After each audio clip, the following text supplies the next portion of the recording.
The Mannin Line with Andy Wint.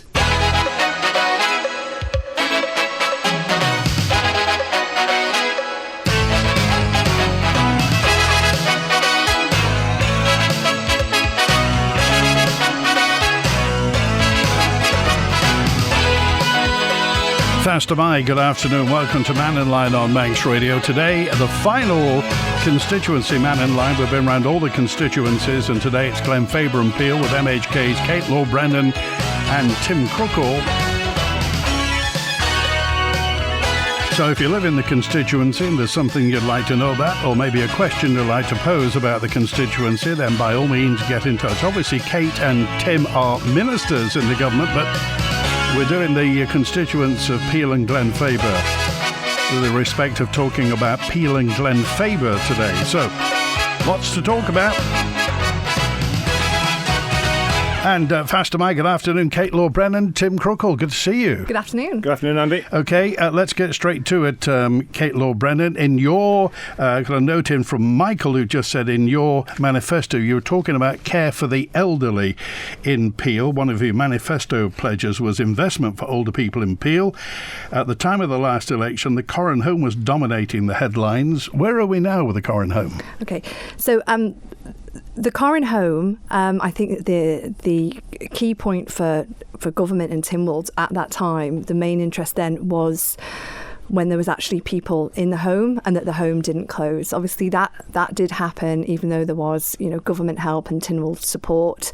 It became really clear that there wasn't the will to continue running the home from the management side of things, and there were other financial things in the background.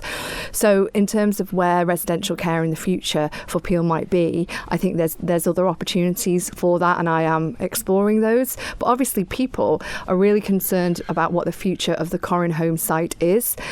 Just to make it absolutely clear, the site and the charity is not under the sort of the control or influence of government or indeed MHKs. Now, I have asked the directors that are responsible for that charity and look after that property and land, make decisions as to what their plans and intentions are for that land and site, and indeed any funding should that arise from a sale.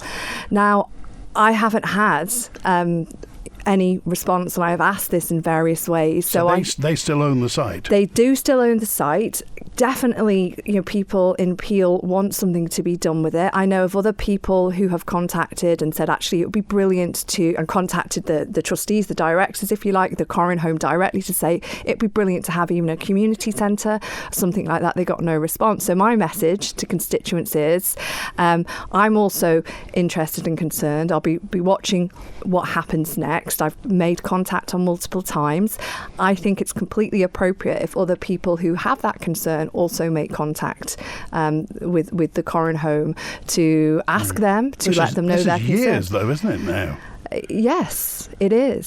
So are you frustrated about this? I am frustrated. I think it's sat there, it's not doing anything, and people rightfully remind me and ask me, but the questions probably need to be directed elsewhere, is that the historic charities of the Corrin family that were behind all of that, it's really set up really in the interest and benefit for the people of Peel. But to put it mildly, I've really not had a positive response. I want to see something done with that site. Okay, Tim Crookall? Yeah, at the end of the day, the trustees are responsible for it, and we've had conversations, and I've had conversations, with them as well, and with Health, DHSC here over, because DHSC obviously had an interest in it, and at the end of the day, the trustees are going to try and get as much as possible for their land in their building if they're going to sell it or do something else with it. So those conversations being on, I did actually speak to one of the trustees a couple of weeks ago, and he said they were still having ongoing discussions with people who were interested in it. So, but at the end of the day, Andy, if it was your house and you're trying to sell it, it's your business, it's their business, and they will do with it as it is. But it is very, as Kate's just said, it's very, very frustrating that it's sat there now for some 3 years plus with nothing being done to it. And it's just such a shame because it's prime lands right in the middle of Peel, and we could absolutely make something really good of it. Any plans for anything at any other care homes in Peel? No, we've got Castle View, up the far end of town. A fairly new one still, sort of probably 12 years old now, something like that. But we know that there's some new homes needed around the island, and it would be great. I mean, the building is beyond, use these days, I That suppose. was the point, wasn't it? Everybody loved it, but it just wasn't fit for purpose. I mean, the trustees were doing bits and pieces of it up wing by wing, if you like, 3 rooms into 2 and things like that, and making as good as possible. But it got to the stage where it wasn't working, and they just didn't have the people coming in there, so it wasn't viable for them. So something's got to be done, and it will probably have to be dropped, I would imagine. If it could be saved, fine, and then turned into something else. But I would imagine to make best use of the whole space between the wellbeing centre and the doctor's surgery, that it would have to be dropped and something made better of the whole site. Okay. Andy, just to be clear, I am looking at other options for residential care in the West. There's definitely a demand, there's definitely a need, but that means there's an opportunity for developers and people who have sites where it could be developed into residential care, possibly additional private sheltered housing. So I have not stopped looking at that since I became an MHK, and I will continue. Okay, there's another one in, and this is from Terry, who just said you wanted to see the expansion of an investment in Peel cloth workers as well. What's the situation with cloth workers? Well, so this is kind of more, I guess, something that government is looking at in terms of assessing the different needs for primary schools, in terms of what development they might need for the future. So a couple of interesting points on that.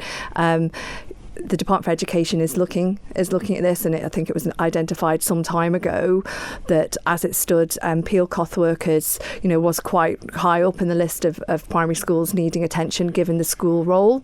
In many ways, the use of the classrooms because of capacity has been an issue. The school role, though, is falling. So from a strategic point of view, you do need to make sure you've got the land available should the school need to expand. And between sort of Treasury on a sort of strategic infrastructure needs, they're looking at that together with the Department for Education specifically to see what is needed for what schools, where and in what order. Tim Crookall? But if the school does need an extension at some stage, obviously they'll build out into the playground and the field, but there is some more land behind, which actually the local rugby club use at the moment, and I was just talking to somebody yesterday about the future of the rugby club. Should the school need that land in the future, but as Kate has just said, if the role is falling, that won't be such an urgency about that, but they do have that land for extension and for the extra playing fields, if you like. And the same goes for the QE2. It's always said about the QE2, if they need to extend, they have land. The stem block is planned to go out to the side, if you like, back towards Peel. There's land out the back as well, which years ago was planned for a grass tennis court, which I don't think will ever happen, but yeah, there's land there for both schools to extend. Okay, which leads me on to a question in from Nick. And Nick just says, could you ask Tim Crookall and Kate Lord-Brennan, how big is Peel actually going to get? Is the residential development, ever going to stop? At the moment, I would say we're just about, we are at the boundaries of Peel right the way around. But as everybody knows, there's just been planning for 92 houses on the outskirts, on the southern side of the town, if you like, towards Glenfaba.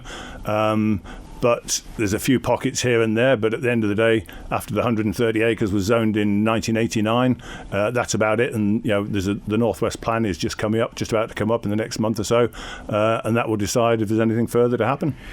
Everybody knows when I say this, is Peel going to stay Peel if it keeps on getting bigger?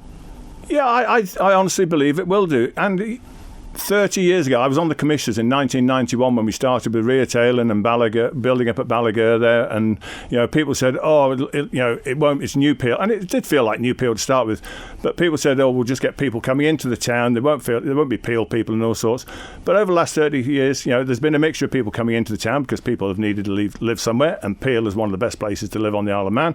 But we've also had, I've got a son that lives up on the new estate in Ballawhattleworth, and Peel people have moved from the bottom of the town because of need. They've moved up to the top of the town, and it has worked, and we've had to have more space, otherwise they'd have all had to move to Douglas or other places. As I say, the island is a great place to live no matter where you live, but if you want to stay in Peel, we've had to have more houses. Okay, the 1989 plan is the relevant point in this. So the planning application that's gone in for 92 additional homes, that's yet to be considered by the planning committee, but it's right, as Tim said, that area there is designated as potentially for residential under the 1989 plan.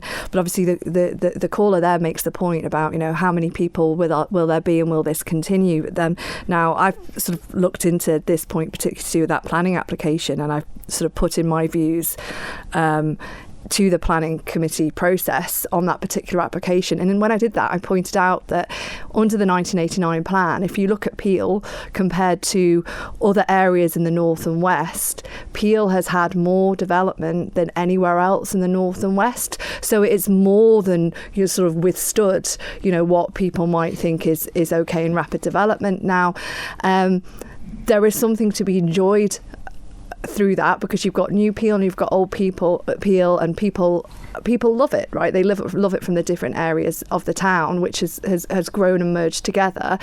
But we do need to be a bit careful now, and just because something was in a 1989 plan doesn't mean that other things shouldn't be assessed at this stage, for all the reasons that people would say, infrastructure, etc. Which is why, I've taken the position that I have on this sort of thing. OK, so will there be any more development in Peel after the 90-plus houses? Well, Tim is right. So first of all, there has not been planning approval for 92 additional houses on the outskirts of Peel. That planning application is in. It's yet to be considered. People can still make their representation. The next stage in development planning is about to go to a public inquiry, which is the North West Area Plan Public Inquiry. That will decide what happens next to do with zoning of land. Nothing is a foregone conclusion. It's chaired by an independent inspector, and then by law has to go through a whole range of processes to do with that. But part of that is exactly to consider whether there should, and if so, what constraints should be put on further development. Even then, Andy, a development plan or an area plan, things still have to come through with planning applications. So there's multiple stages to this, which is quite complex, but hopefully that gives clarity to the 2 points there. OK. Is the island's birth rate going up or down? Well, I think the latest report showed an increase, I think off the top of my head, in births over the past couple of years compared to previous years. There's obviously efforts going on to try and make the island a better place for families. So you can see some of the announcements that have come out from government to support families in connection with that. But previously, for a long time, the birth rate has been dropping, hence the impact on the school roll that you see coming through with new intakes, I guess, that will kind of continue for a few years at least. OK, there's just a note in from Richard who said, I'll just read it out and then your views. There are plans for a further 1,200 homes in Peel. What are the thoughts of both MHKs on the addition of these homes to the existing infrastructure? And are there any government incentives for businesses to locate or relocate to places like Peel? Or is it fine to continue to build homes and create increasing congestion in and around Douglas and let the town centres around the Isle of Man gradually fade away? It's a strange one, that, because actually we're at the edge of, as we just said, we're at the edge of Peel now. There is no more room in Peel, if you like. So if it's going to continue to be called Peel, although it's on the outskirts, there'll either have to be a land grab, if you like, or we just call it Peel still, but it's actually in the neighbouring parishes. But it's, as Kate has just said, it'll be down to the North West Area Plan as to if and when any more houses happen there, and there are arguments for and against it by locals, by businesses. Businesses obviously want more people in the area to support those. But do you know what, Andy? In the last in the last few months, we've had 5 or 6 new businesses coming into Peel, which is really good, but it just shows that people do believe in Peel and think it's a great place to have businesses. OK.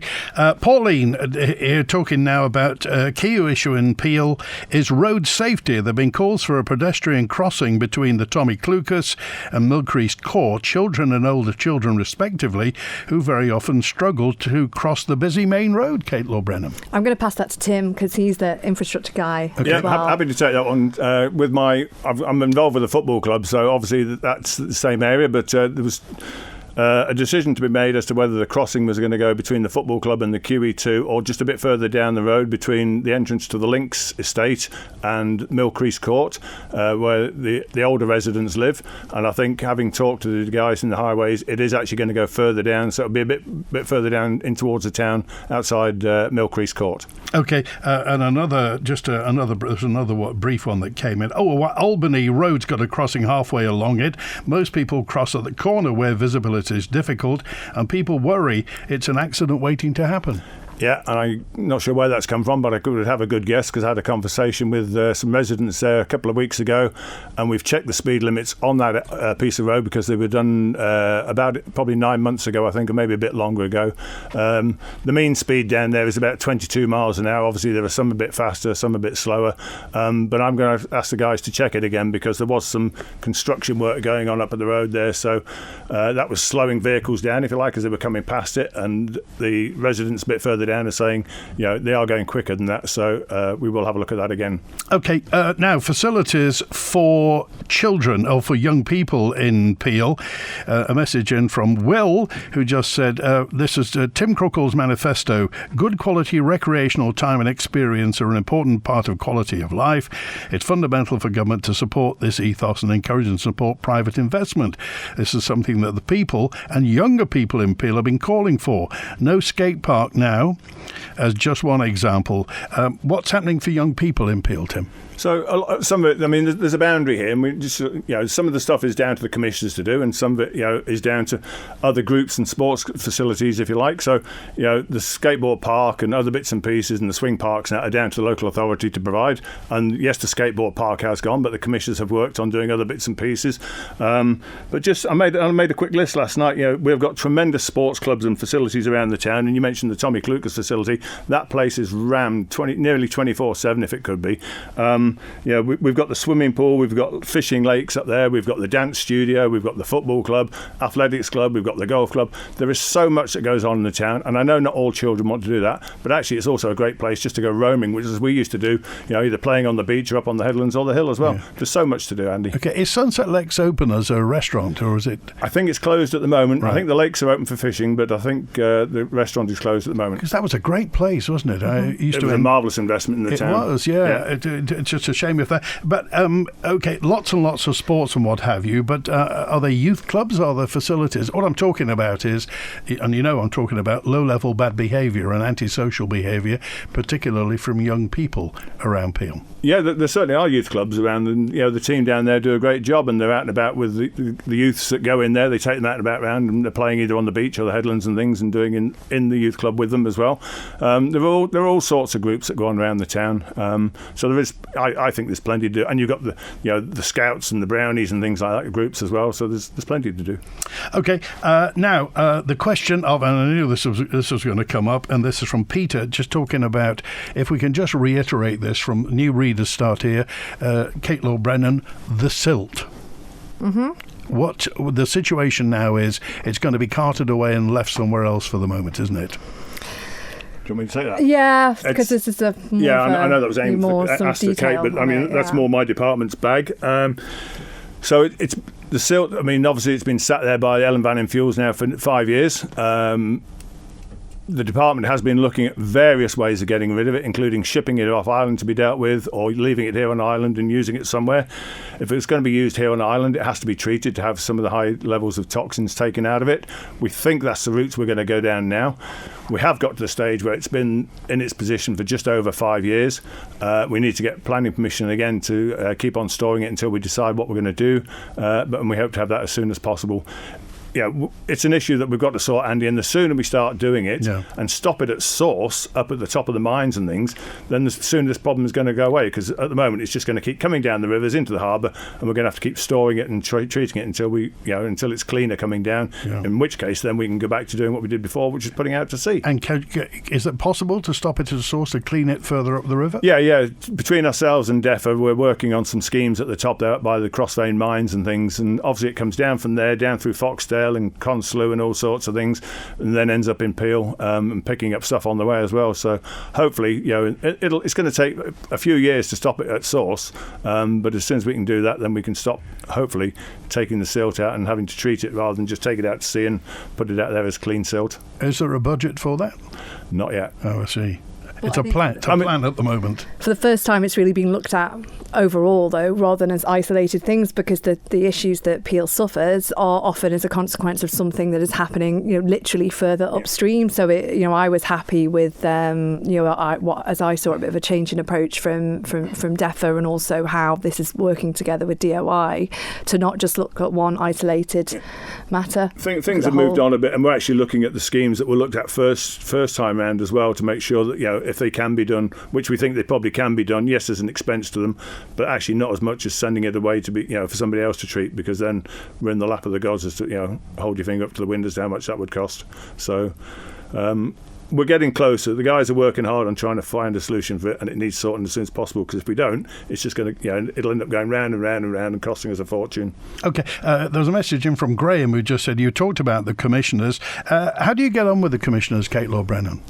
Well, on a one-to-one level, I do speak quite frequently with the commissioners. I think that's important. I think it's also important that the public understand that there is, MHKs have a different role to the local authority and the commissioners, and local authorities, as Tim has mentioned.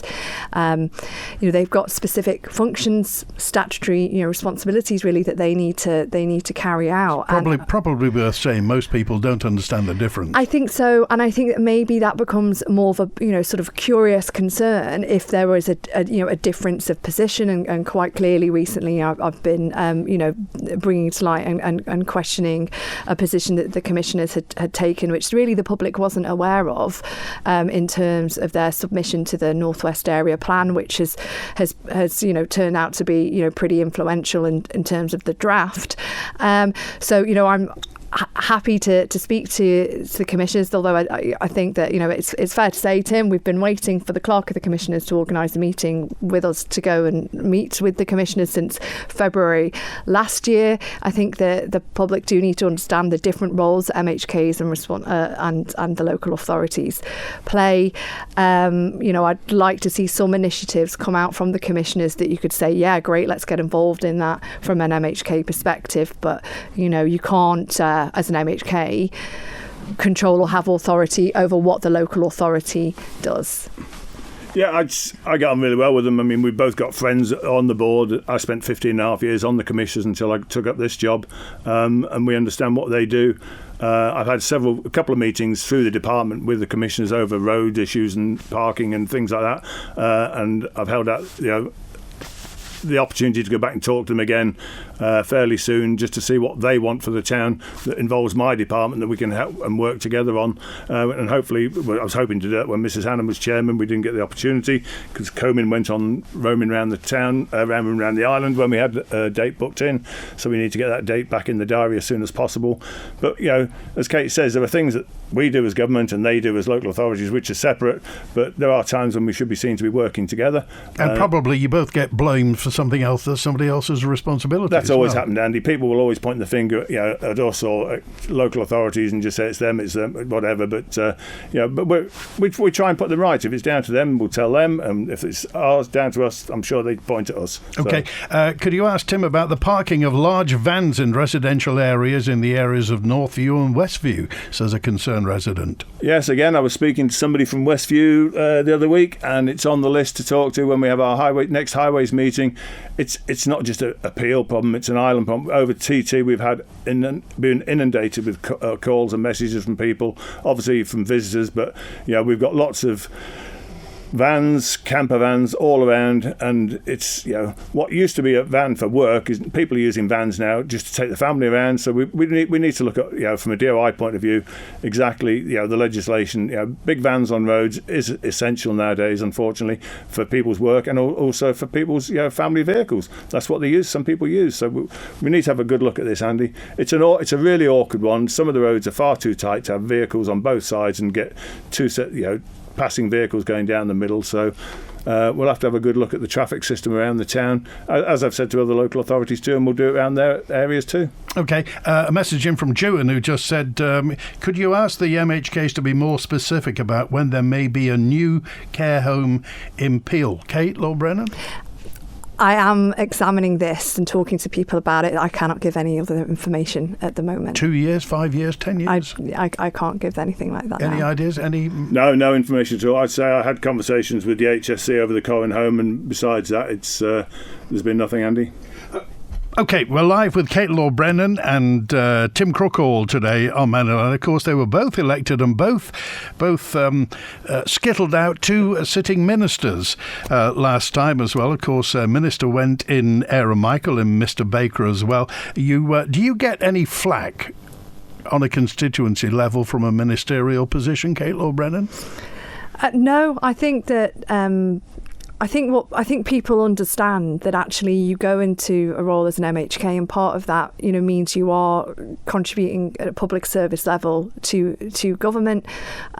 So I've not had an issue that I think, the feedback that I would get is that, you're obviously working hard, you're doing a good job, keep going. I mean, people don't realise the amount of things that get attended to, or the conversations you have with constituents on a regular basis, or issues you help with all the time. And so that's the feedback I get. I've not had any issue with carrying out both of those roles at all. In fact, I think it's helped. Do you get any flack on social media? What's your social media feed like? Well, I think that any politician will do. You've just got to decide actually kind of how you focus what you do, and just try and keep doing the next right thing as you see it in your job. So that's how I operate. Okay, Anne's with us now. Anne, you're live with Tim Crookall and Kate Lord-Brennan. Thanks, Andy. Yes, has there ever been a time and motion study done on all the departments in the government and local government? Okay. Certainly the time and motion study as far as local government is concerned. I'm not sure. By local government, do you mean the local authorities? Yes, commissioners, etc. I would doubt that, but I mean, I certainly wouldn't know, but I would doubt that's ever been done. If it has been done in government, I would imagine it's years ago. I certainly can't remember it being done, but it's not things I've heard have been done for a long, long time. They seem to be out of fashion at the moment. Kate Lord-Brennan? I'd need a little bit more information as to really what's being referred to. So I'm sorry, I can't really help. And with what's your question? Working practices within government. Are they optimum? Are they giving the constituents who pay everything value for money? Okay, do you mean, is this because as you're a minister you're not really giving full whack to constituents? Tim Crookall? I'm not sure if that's what she's asking, but... Sorry. I think I know what... I think... Do you want me to take it, Tim? If you want, yeah. Let's have a think about an answer, yeah. It's obviously not a constituency matter exactly, but... I'm interested and concerned about it as an MHK and obviously as a member of the public. In what I hope will give you some reassurance. Obviously, at government level, a new chief executive officer has been appointed. Something that was in my manifesto was about this accountability between the very top officers in government department and the most senior civil servant.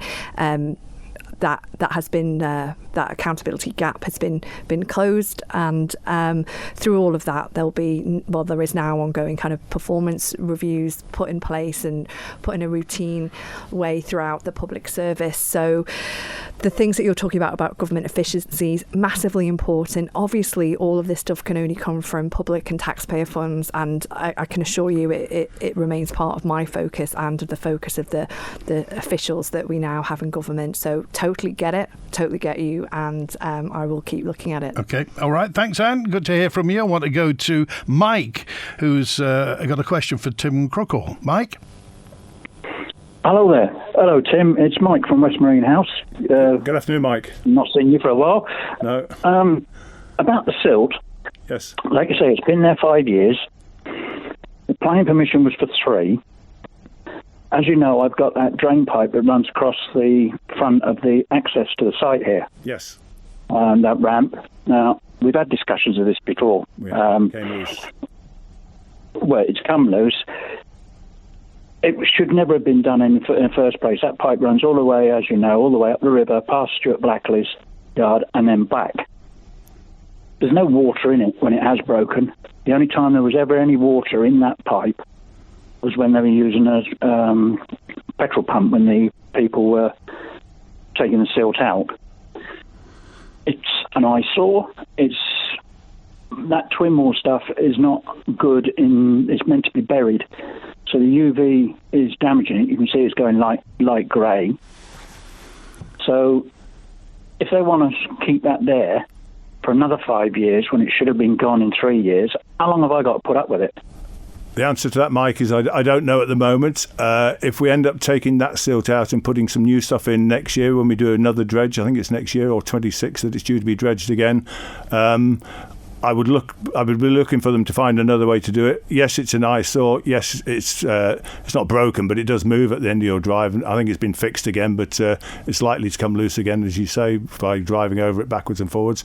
But it's an issue that needs sorting out, as I said, permanently rather than. But there are other ways. I was looking at it not last week, the weekend before. It's just the state of the pipe and the state of the stone pillars that hold it in place, and that it's not good.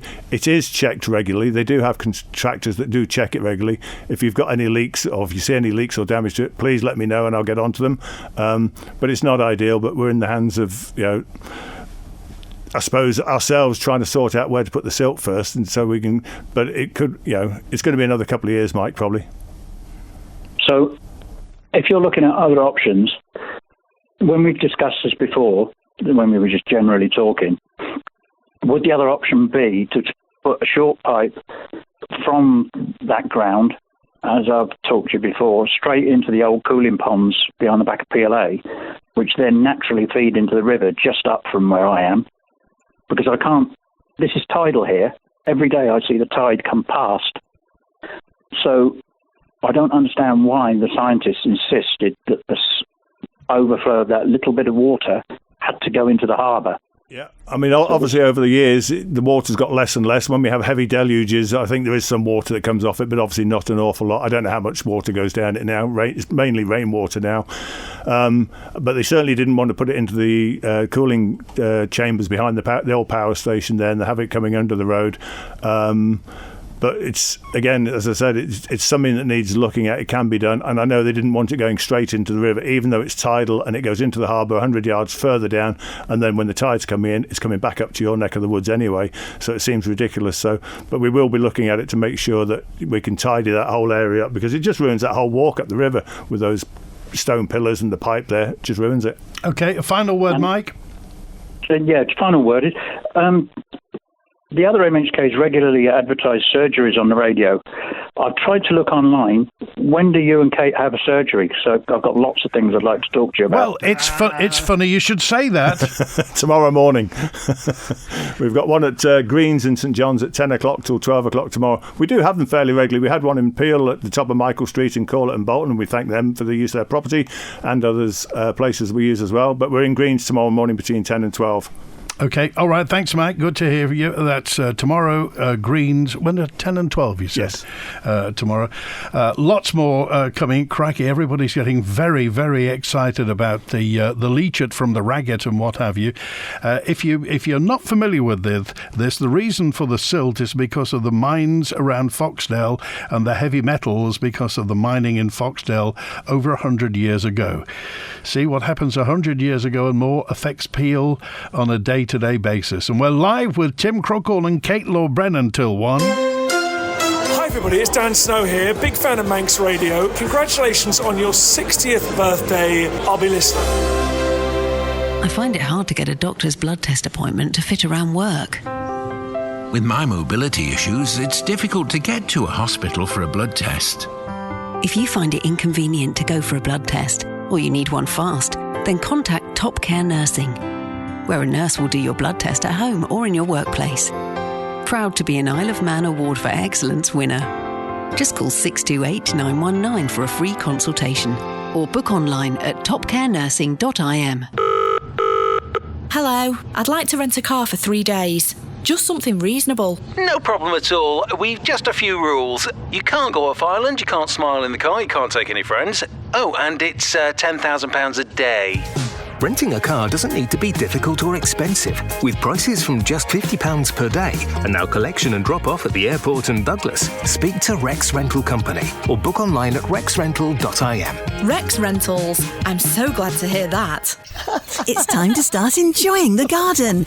And from barbecues to garden furniture and machinery, tools and plants, Riley's Garden Centre has everything you need. Call Lord-Brennan and rileys.co.im or follow them on Facebook or Instagram. Chain, there's no chain. The chain's jumped off the sprocket. Motorcycle racing is back this Sunday on the Derby Airfield for the Andreas Racing Association's meeting. Under 16s get in free, adults are £6. There's full facilities. Come and see us trackside. Tune in and chill out with Chris Pearson on Manx Radio. Make the most of those long, light evenings with the Manx Radio Chill Out Show, Sunday nights from 7. Whether you're relaxing at home, out and about, or rounding off your work end, you'll be more than welcome. Check out the tunes and email chill@manxradio.com. The Sunday Chill Out. Chris Pearson, Manx Radio. The Mannin Line with Andy Wint. With Peel and Glenfaba and Peel MHKs, we mentioned that there's a constituency surgery tomorrow at Green's Cafe, Main Road in St John's from 10 till midday. But also, in a spirit of solidarity, I'll tell you, tomorrow also there's a political surgery for Arbury Castle Town and Maloo with Jason Morehouse and Tim Glover at Abbey Church Hall in Ballasalla from 10 to 11:30. Onchan has got Rob Callister at Onchan Community Centre at School Road. He's there from 10 to 11:30. And also in Douglas North at the main assembly hall at Williston School, David Ashford and John Wannenberg will be in political surgery. So Saturday the 15th, they're like London buses. They've all come at once. I just want to go back to this silt, Tim Crookall. And this is a message in from 980 who just said, you need to stop pumping the leachate from the Raggett into the sewer on Mill Road every weekend that goes to the outfall at the end of the breakwater. There'll be more harmful chemicals there than Glen Russian mines. Is that so? Yeah, whoever it is right. What happens to it at the moment, it's been happening again. I remember David North, when he was the minister, coming to see us when we were on the commissioners, when they had the site set up down there, and he said you'll be treating or dealing with this leachate for at least 50 years, and he absolutely wasn't wrong. It will stop at some stage. We'll end up treating it differently in the fairly near future when we get the regional sewage treatment works, whether we can do it through that or through another way. But we do need to. It's obviously goes out to sea because it's more diluted out there. It goes straight out into the seas rather than putting it into the river, and putting it into the river would have an effect on that small amount of volume of water, if you like, but it needs to be treated differently and in a different place. Okay, and that brings me on to Gillian, who just said sewage and the next stage. Where are we at with the regional sewage works? I have not stopped chasing the Planning Authority and also MUA.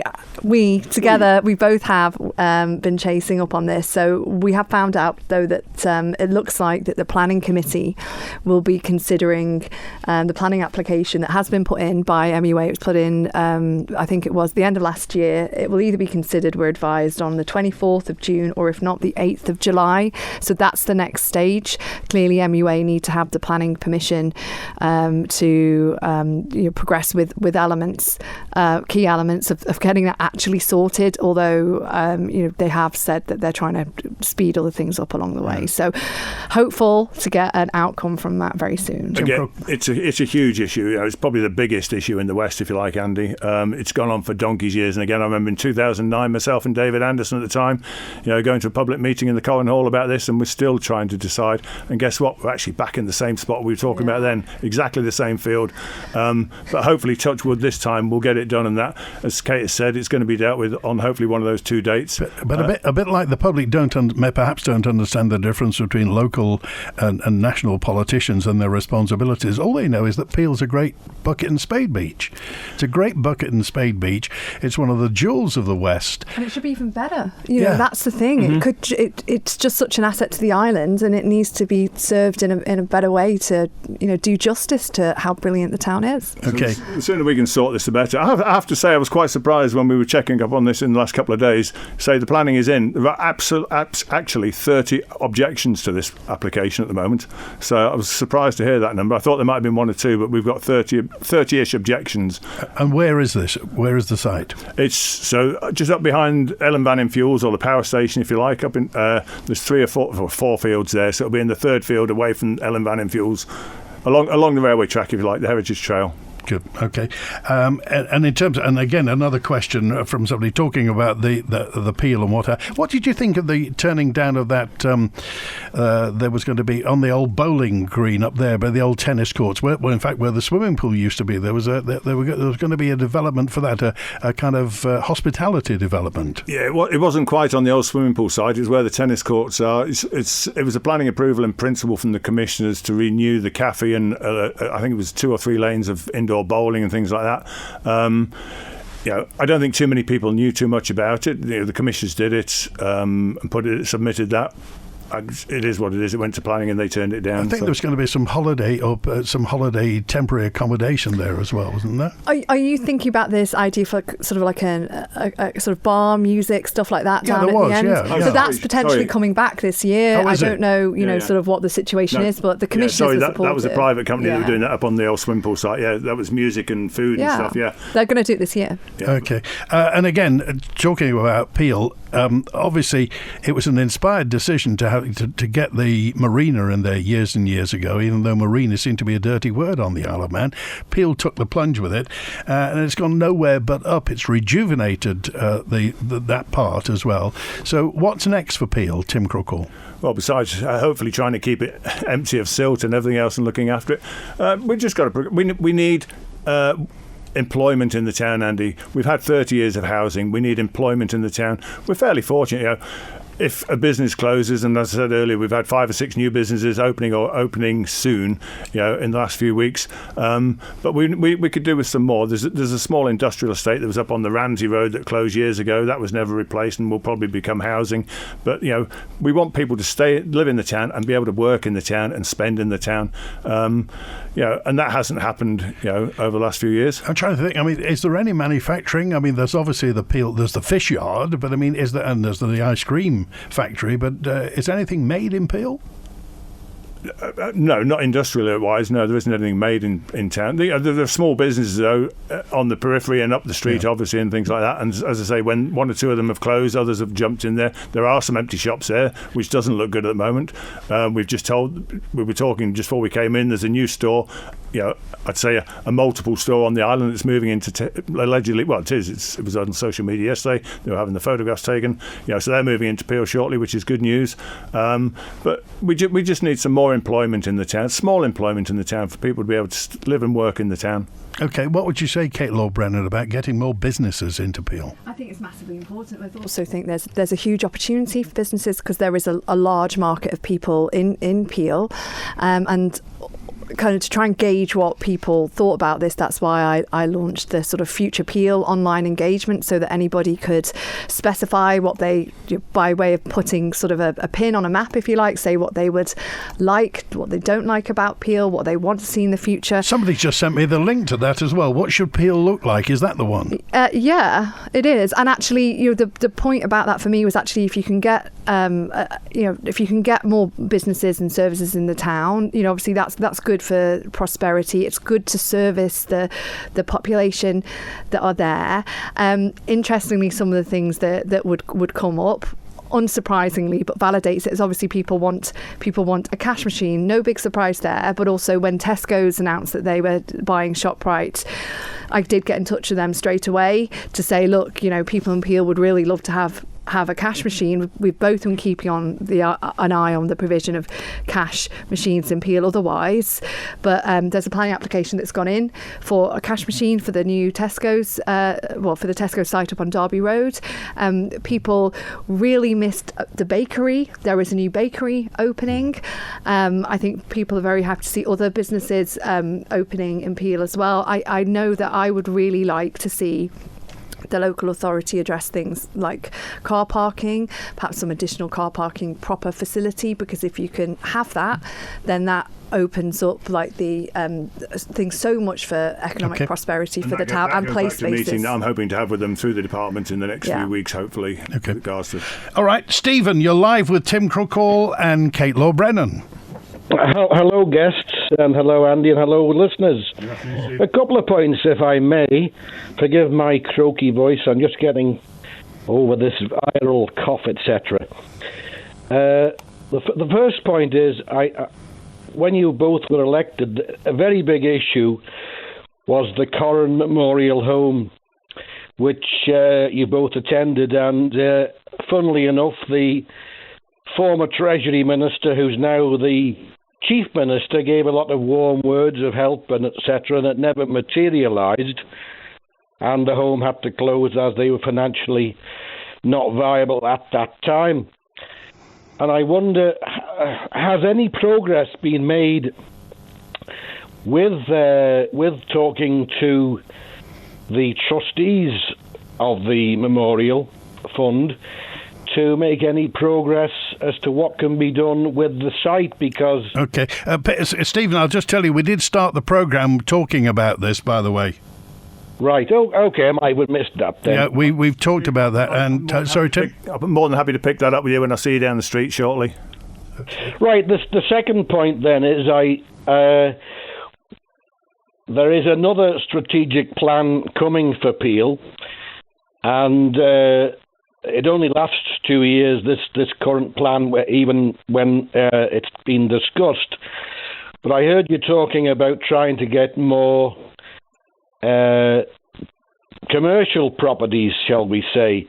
But I'm led to believe that this current plan doesn't allow for any commercial properties, anything extra designated within the town. So, and also with the current ongoing problems of seeing doctors, no dentists, etc., what plans have you got, or will you be objecting to this latest development until progress is made along them lines? So, okay, all right, we've got a minute left. Kate Lord-Brennan. Just be very positive on that then. The fields that we were talking about before for the sewage treatment works, there are 3 or 4 fields there. Hopefully at some stage when the sewage treatment works are done, there will be a couple of fields spare that we will be able to use those and maybe get some businesses onto those, even if they come off sort of up Mill Road, and then we clear that space for other bits and pieces to go in there. But as far as the doctors is concerned and that, things are starting to improve there numbers wise from staffing point of view. There was something put on their website fairly recently, and I have asked for a meeting with them in the next couple of weeks.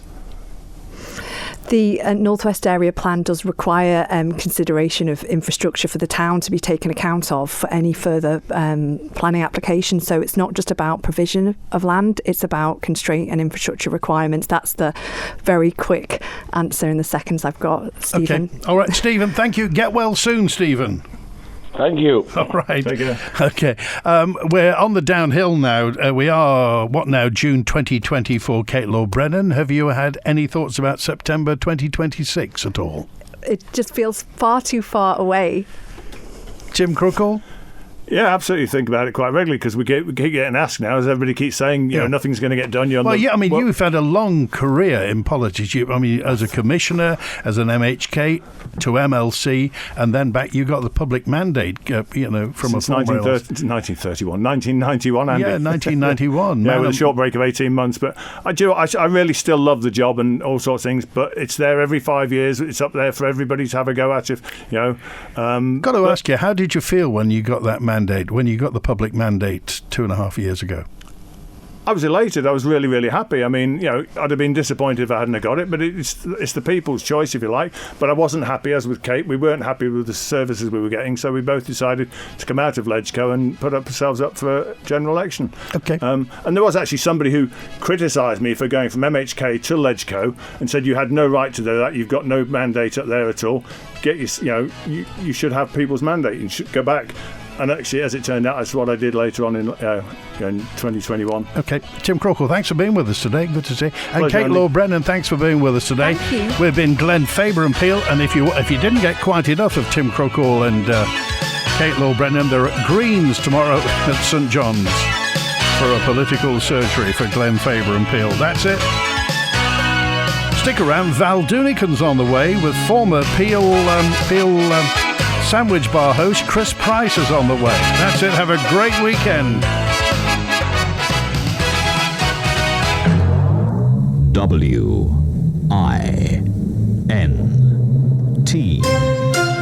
60 years serving you as the nation's station.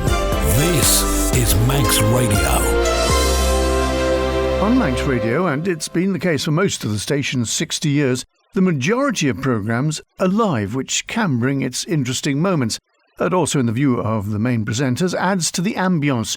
Certainly, the legend that is Val Dunican thought so when he talked to Chris Price. Val did his first BBC live TV in 1964. The year Manx Radio was born. I love doing television live. I wish people would do more live television somewhere, because I think the canning of live television, has gone a little bit over the top. They've got very artificial now, I think, and they've become a little bit unreal. I think they're so canned. And I used to do my programmes back in 64, 65 when I started on BBC television.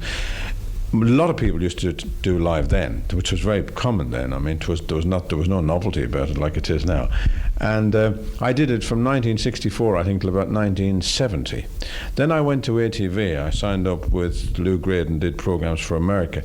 And I couldn't have had a greater sort of contrast. I was virtually going in the morning and recording all the announcements, and then going in the afternoon and doing the songs, and then they do the guests on the next day, and then they'd stick it all together. And I realised then that was not the way I liked doing television. I could not feel any sense of continuity about the thing at all, and it really was so unnatural to me. I love to feel when I'm doing my television show the same as I do doing my act out here. I love doing live television.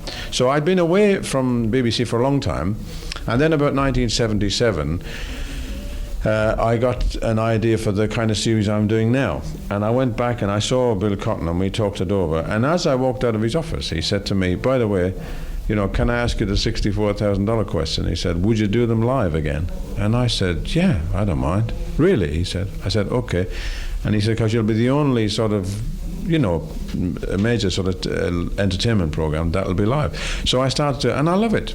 It can be very inconvenient at times, because what you might call living dangerously. It is, yeah. That side of it, I think, is up to yourself. You got to either take that risk or you don't. I mean, you do radio all the time, and I'm sure that you do hours of live radio, and you never think you're going to do anything ridiculous, really. I suppose you do it as you go along. If you make a mistake, you apologise and do it again.